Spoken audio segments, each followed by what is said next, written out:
Намираме се на язовир Доспат. Язовира е огромен. Временцето е много приятно, но духа и лек вятър. Сега ще приближа. Има лодки за разходки. Лодки на рибари. Доста е голям, огромен. Ето, има даже тук застроено къщички. Около има много красиви облачета. Небенцето е синьо. И е много приятно.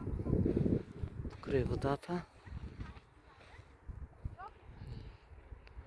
Лекото вятърче прави мънички вълнички. Сега един рибар ще влиза да лови риба с моторна лодка.